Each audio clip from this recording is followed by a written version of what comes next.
outras 3 AGEs, ação de investigação judicial eleitoral, que foram protocolizadas aqui em Maringá por conta de suspeita de fraude nas cotas de gênero na eleição de 2024, prosperou.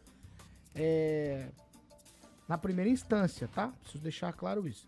Depois das ações contra o PSD e o Novo, agora foi a vez da Justiça Eleitoral aqui de Maringá rejeitar a AGE contra o AGIR. O Ministério Público Eleitoral havia dado parecer contrário às ações.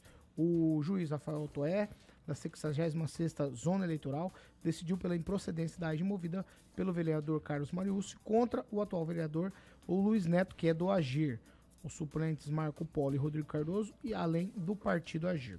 Para o juiz não houve fraude ali na cota de gênero e tá tudo certo. Já em Umuarama, a juiz eleitoral lá, Sandra Lustosa Franco, determinou a cassação do demonstrativo de irregularidade de atos partidários do Partido Novo, após julgar a ação movida pelo Diretório Municipal do Partido Socialista Brasileiro, PSB, em virtude de uma denúncia de, adivinha, fraude na candidatura envolvendo sistemas de cotas. Eu começo com o Ângelo Rigon. Ângelo, num tuitão, por aqui não passou nenhuma, mas cidades em volta, a gente falou, se eu não me engano, de Apucarana, a AGE deu um pega lá, em Umuarama também pegou, mas em Maringá esse vendaval não chegou. Pois é, em várias cidades do Paraná e do Brasil, né, a gente viu aí o cumprimento do que determina a resolução do TSE em relação à cota de gênero. É interessante o entendimento de promotores e juízes sobre o mesmo assunto. Nesse caso específico do Umuarama, que é bem parecido, quer dizer, todos em relação à fraude tem o mesmo perfil praticamente, a menina, quem teve a candidatura cassada, fez 5 votos. O Umuarama tem 82 mil eleitores. Vamos fazer uma comparação, Maringá tem 300 mil eleitores. Era como se alguém aqui em Maringá tivesse feito 35 votos. Então, todo mundo que fez abaixo de 35 se enquadraria, se houvesse uma regra, fosse obedecida, obviamente, se enquadraria nisso. Isso está claro. Tem lugar que o marido, né, acho que foi esse caso de Umuarama, o marido saiu candidato e a mulher saiu candidata. Você vai dividir o voto da família? Nesse caso de Maringá, foram primos também, né? E foi uma decisão de registro, no caso de Maringá, do PSD, a pessoa estava fora do país quando fez o registro. Então, é de se perguntar, no mínimo se questionar, e por que Maringá é diferente do resto do país. Né? Ou a maioria das cidades está errada, ou Maringá. Mas, de qualquer forma, os advogados que atuam nessa área, que sabem bem mais do que eu aqui, apostam que a situação se reverte, pelo menos a maioria delas, são 3, se reverte no TRE, eventualmente, pelo menos uma, ou eventualmente no TSE, já que cabe recurso. A questão é torcer para que a coisa ande rápido. E só aproveitando, tinha sido marcado para o dia 16 e foi antecipado para o dia 14, agora o julgamento, segunda-feira, pelo TRE, do caso da inegibilidade ou elegibilidade do vereador Odair Fogueteiro, que é da Câmara, integra a mesa. Tuitão, Kim Rafael. Pois bem, ainda bem que nós temos um sistema jurídico que cabe recurso para qualquer decisão. Ainda bem, porque primeiro grau é complicado, principalmente quando se trata de juizado especial também, tá? Porque são juízes leigos, né? Não são nem juízes de direito concursados. Óbvio que existe uma homologação depois, mas muitas vezes não é nem apercebido a decisão que foi dada pelo juiz leigo. Mas ainda bem que nós temos essa questão de recurso, porque existem outras medidas que dão muito mais segurança no momento que tiver um recurso. Por exemplo, se uma turma decide diferente da outra, existe um incidente de resolução de demandas repetitivas no próprio tribunal para que haja uma única decisão no tribunal. Então existem algumas medidas específicas. E olha, se tratando de casos específicos, eu acreditaria muito que pelo menos uma dessas 3 aí iria ser julgada procedente, viu, Rigon? Não foi o que é de se espantar. Obviamente, comparando as outras decisões de Umuarama, como é o caso, e outras cidades do Brasil. Mas eu não sei qual que é a diferença daqui de Maringá. Mas ainda bem que tem, como eu disse e reitero, a possibilidade de recorrer. E aí tenho certeza que o pessoal aí que ingressou com essas ações vai querer, com certeza, recorrer. Tuitão, Fernando Tupan. Paulo Caetano, eu cheguei a ler as 3 ações e vi que não tinha nada de anormal, que o converseiro foi só para tentar arranjar vagas para mais uma vaga para o PT que está derretendo em todo o Brasil. Mas, Paulo Caetano, parabéns, o Agir garantiu a legitimidade do mandato do Luiz Neto, e se vir para o TRE vai dar com burros d'água também e não vai conseguir o mandato. Então, vamos ficar esperando, essa ação não vai ser decidida nessa legislatura. Paulo Caetano. Matos, quero te ouvir. Paulo, vamos lembrar que o Agir, acredito que as 2 últimas colocadas ali do Agir, uma fez 40 votos e outra 51 votos. O Agir, assim, um dado curioso também, que foram 6 mulheres que o Agir lançou candidatas a vereadoras. Foram as 6 últimas.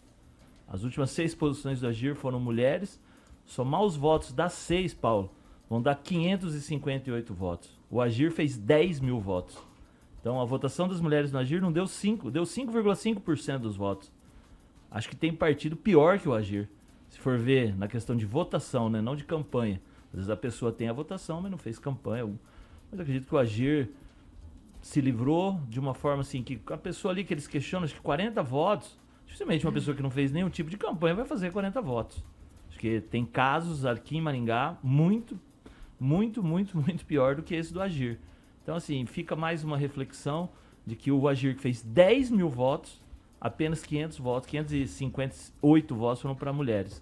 Isso, assim, de qualquer maneira, é reflexão das mulheres. Sempre se fala de mulheres no poder, de mulheres disputando as eleições.